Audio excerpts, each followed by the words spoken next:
this surveillance beast. An IP address identification system increasingly used to build a profile of a person according to their viewing habits is a system already regarded as a breach of individual privacy in Europe. But Vizio reaffirms that the rat-in-a-cage technology is all in the name of advertising. According to Vizio, the company's data mining programs are part of a revolutionary shift across all screens that brings measurability, relevancy, and personalization to the consumer like never before. Again, personalization. The surveillance state is tracking us in our homes.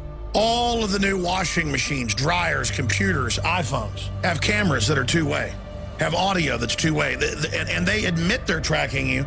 And there is a report out of Wired magazine with public statements by Petraeus, now the head of the CIA, that they are watching everybody through their appliances without warrants, and they'll do whatever they want. And you're not a suspect, you're a person of interest. What, because we expose that you run Al-Qaeda? You mean stuff like that? So these people are just going into a new phase of flaunting it all in our face. Spying on us through our cable boxes and televisions, monitoring and determining our energy usage. The surveillance state is so completely out of control in its widespread violation of our Fourth Amendment rights, billion-dollar surveillance blimps are having to be shotgunned out of the sky by law enforcement. Vizio is playing with fire. All it's going to take is one of their 10 million customers' identities to be positively profiled, and the first domino will fall. There is a signal broadcast every second of every day through our television sets, even when the set is turned off. Our impulses are being redirected. We are living in an artificially induced state of consciousness that resembles sleep. The poor and the underclass are growing. Racial justice and human rights are non-existent. They have created a repressive society, and we are their unwitting accomplices. John Bound for INFOWARS.com.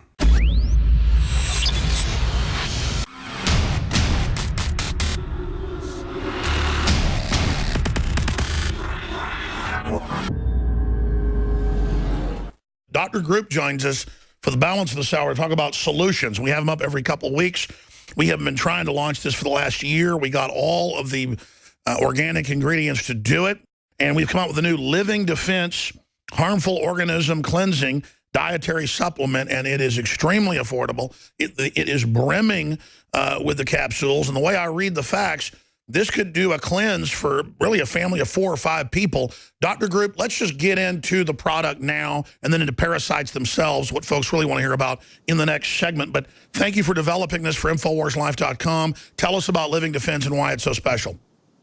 Well, it's really special because it's part of the problem that we're dealing with today. When the earth becomes sick and the earth soils become acidic and the internal bodies become acidic because of all the toxic food in the air and the beverages that people are consuming, it sets up an environment that's ripe for harmful organisms to live, either on the earth.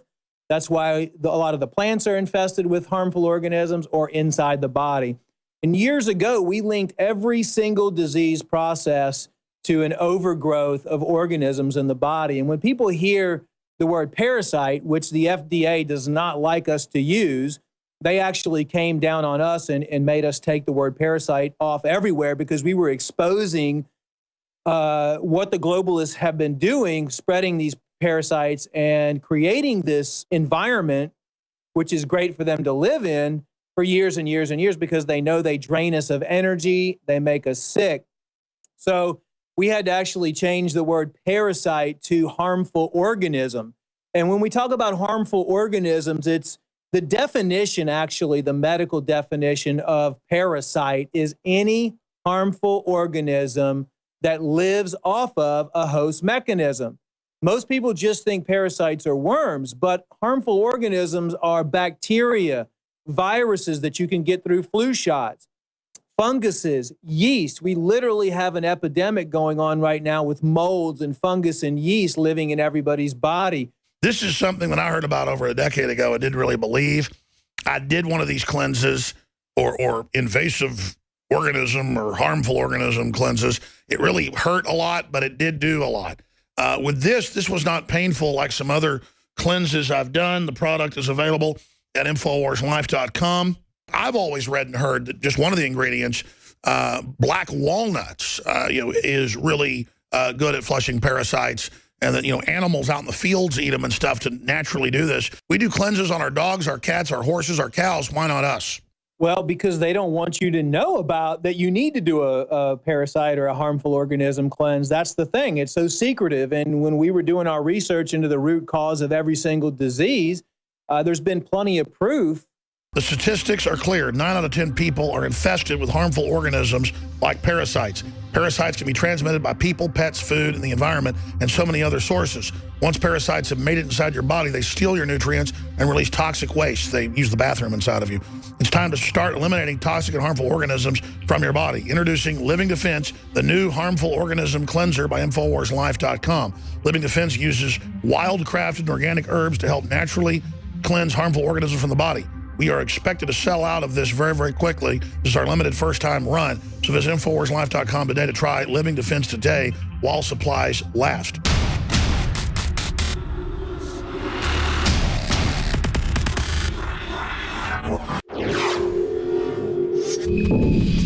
That's why they're desperately trying to accelerate things into sexist war, regional war, race war, just every form of divide and conquer, balkanization you can imagine. And Kit Daniels will be reporting first, then Jakari Jackson from the head campus of the 4-campus system there at the State College in Missouri.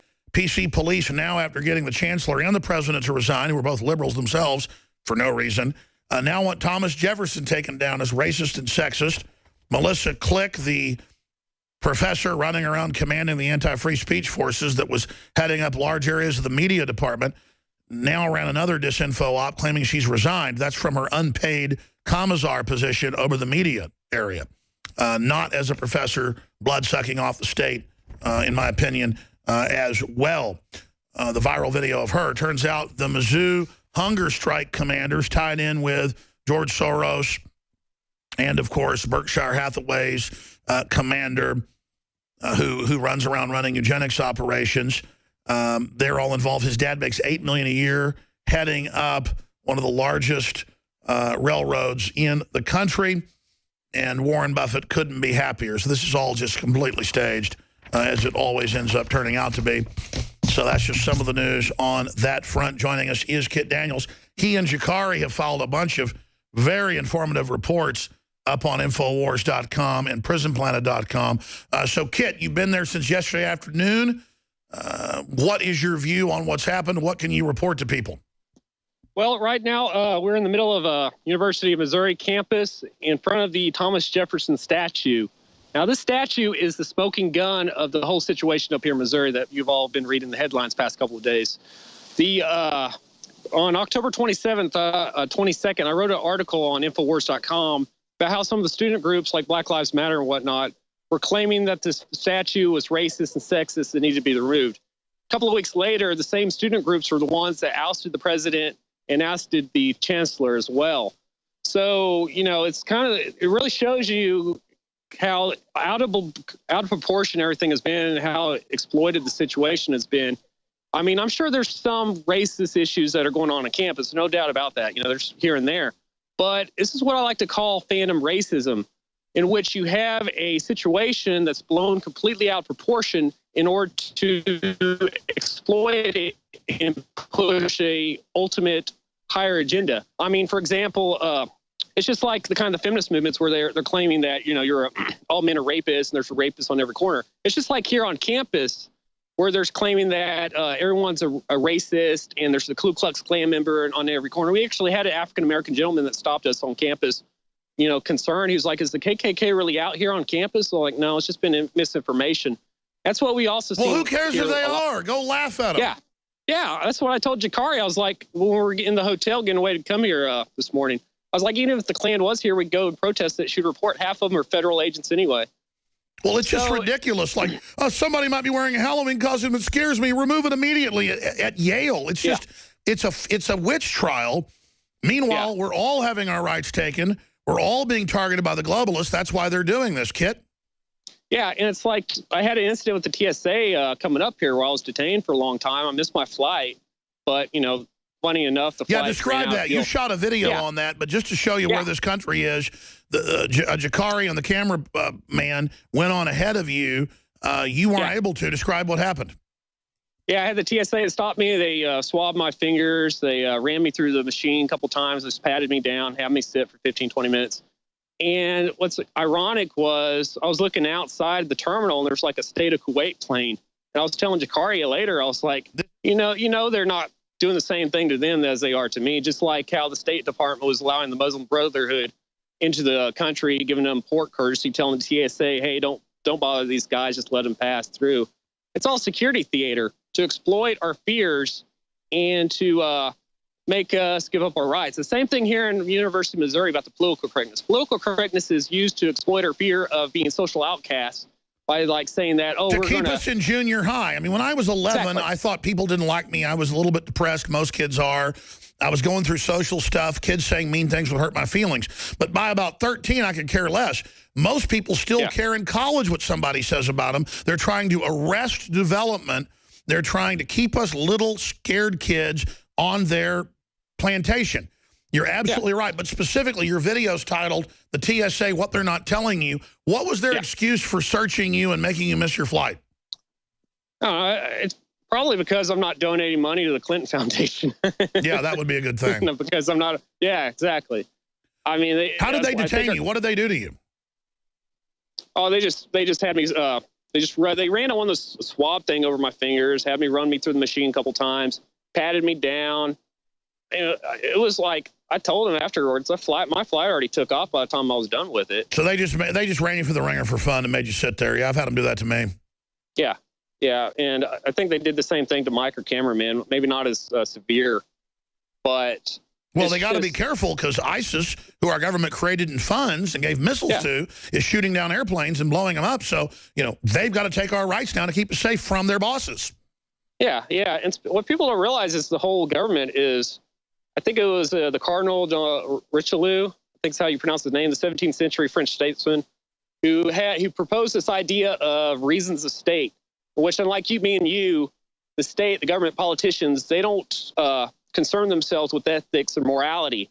They just see themselves as if the state achieves its aims, that's the ultimate goal. If it doesn't, then and it's Machiavelli. But if you don't have any morals, then your aims aren't going to be good either.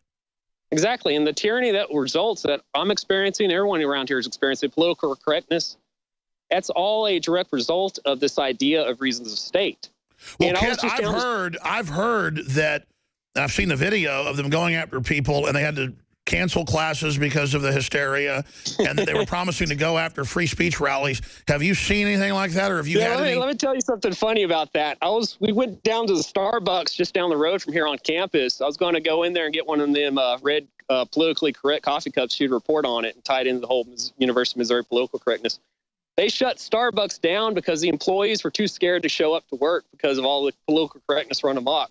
So I can't get my politically correct coffee from Starbucks because it got shut down by the PC police, literally. So basically the PC police are the end of civilization. It's just the shutdown of everything. Yeah, it's like what we're seeing right now is like the end of the Roman Empire, the end of the Byzantine Empire. It's like this whole destruction of civilization where everybody is too scared to speak out and be human beings. They just want to be sheep mentality and just wither in fear. And that's right.